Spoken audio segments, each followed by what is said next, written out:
we're changing our strings, one of the first things we're going to need to understand is the bridge on the guitar and how the strings go through the bridge. So here's one guitar. This is a 335 copy.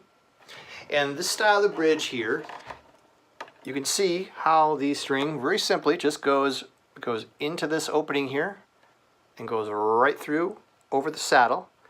And you have to take note on how it goes over the middle of the saddle. Many of them, a lot of bridges will have the little groove in there, and you want to make sure it goes over that groove. And just follow along with that. If this is your first time, take one string off, and as you're putting the new one on, observe how the other ones go through. And you just very simply want to match how they go through that, okay? That's really all you need to do, at least at this phase of changing a string. Let me show you a couple other bridge styles. Now here's an old school guitar. In fact, it was a little bit dirty. This is actually my first guitar I ever purchased. How about that? Ibanez Junior Les Paul, purchased in 1978. I don't remember, it's way back then. So here is how this bridge works, and you will encounter many of them like this too. You actually have to thread it on the inside here, and then it comes around, and it wraps around the bridge like so.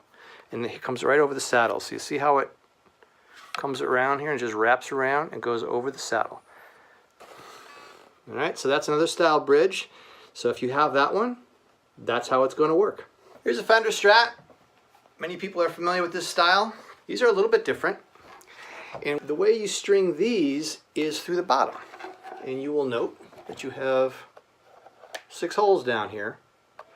And the string threads into this hole, comes out this side, wraps around the bridge, and on up the neck.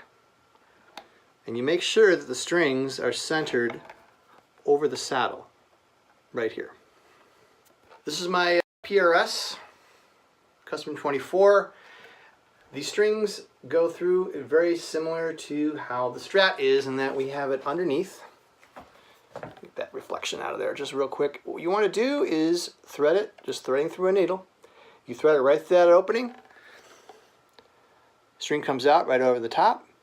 You swing it over and go on up the neck. Make sure that your strings are centered over the saddle.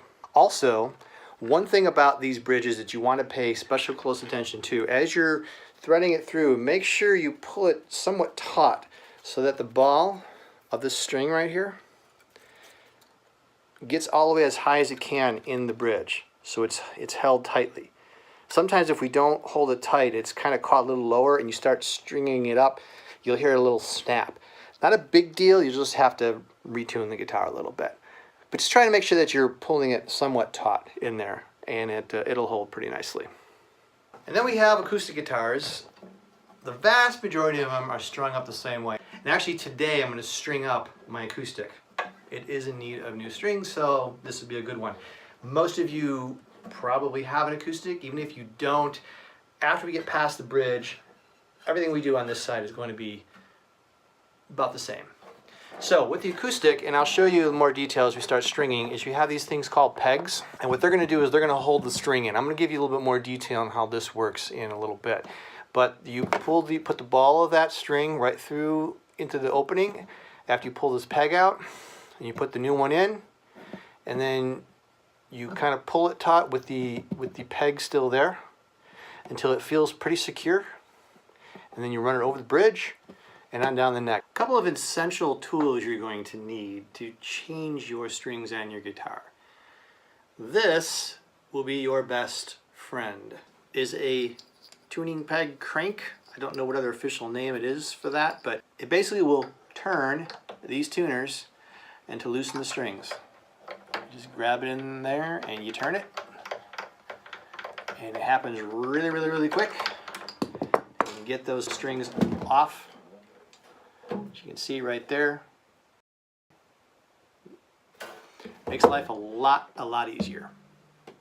Also, I like having some pliers. Now, these pliers have some side clippers on it too to cut the strings.